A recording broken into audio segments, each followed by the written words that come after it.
Okay, good guys, no, mayroon tayong service dito na Midea, no. So, ang ginawa nito guys na DIY na ito ng ating customer. So, hindi niya lang nakita guys yung problema. So, pinaka problema nito daw guys, ayaw mag-wash, no. Pero okay naman siya sa dryer. So, ito ngayon guys ang aming tinitingnan, no, kasi nga ayaw daw mag-wash, no. Sabi ng ating customer, no, pero good naman daw sa dryer. So, ito guys, titingnan natin kung magda-dryer, no. So, ayan, nilagay natin sa spin. Nasa 11 yung oras.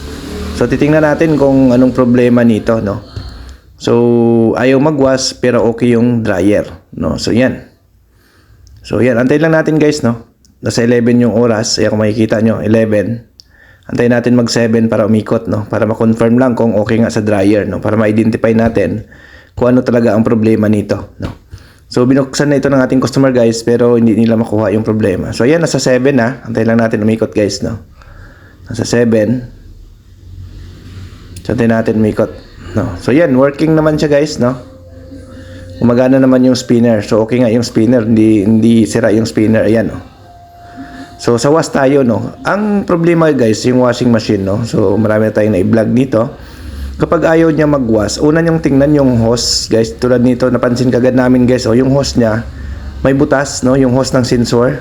Kasi ang pinaka problema talaga, guys, ng washing machine, kapag yan ay gumagana sa spin at hindi yan gumana sa wash, ang automatic may problema diyan yung hose or yung sensor, no. Basta gumagana sa spin. Tapos lalo na kapag nagkakarga lang siya ng tubig, tapos umapaw na yung tubig, hindi pa rin siya nagwa-wash. Ibig sabihin, walang switching na nangyayari. Kaya ang nangyayari sa kanya, tuloy-tuloy yung pagkarga ng tubig hanggang mapuno at ayaw niya mag-wash, no. So ang ginawa namin dito guys, pinalitan lang namin to siya ng sensor, no, kasi nakita nga natin na yung hose ng sensor niya ay butas na, no. So, pinalitan natin yung hose lang guys, hindi kasama yung sensor. Hose lang po yung pinalitan natin kasi nga butas na yung pinaka-hose niya, no. So yun po, no. So yung hose nito, nakakunik lang naman to sa sensor. So ikabit nyo lang sa sensor yung hose niya. Madali lang naman siya, no, ikabit. Ayan. So ihipan nyo na rin guys paloob ng drum para malaman nyo na walang bara, no. So basta tandaan nyo guys, kapag ang washing machine ay nagkakarga lang ng tubig hanggang umapaw at hindi nagwa-wash, diyan na kayo mag-focus sa sensor at saka hose, no. Yun na yung fokusan nyo, no, yung diadaanan ng hangin papunta doon sa water level sensor, no. So kailangan pwede siyang palitan ng isang set, no, kasama yung hose or yung sensor. Kung i-visualize nyo na wala kayong makita na butas doon sa hose ng sensor,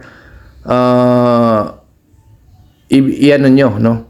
Madali nyo siyang ma-identify guys na kung singaw yung hose or yung sensor, kasi nga once na nagkarga siya ng tubig, nagkakaroon ng tubig yung hose guys, no. So dapat walang tubig na papasok dyan sa hose ng sensor, no. Kapag once na may makita kayong tubig na pumapasok papunta doon sa hose, ibig sabihin singaw yung hose nyo, no, or yung sensor mismo, no. So common problem ito guys ng mga washing machine, no, kakarga lang ng tubig hanggang umapaw at ayaw mag-wash.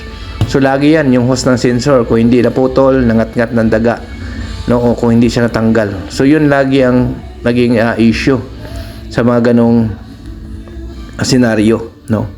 So yun, so ito yun guys, nakita na natin kaagad ang problema, no. So ito guys, ang aming ipipix na lang natin to, no, para matesting na siya.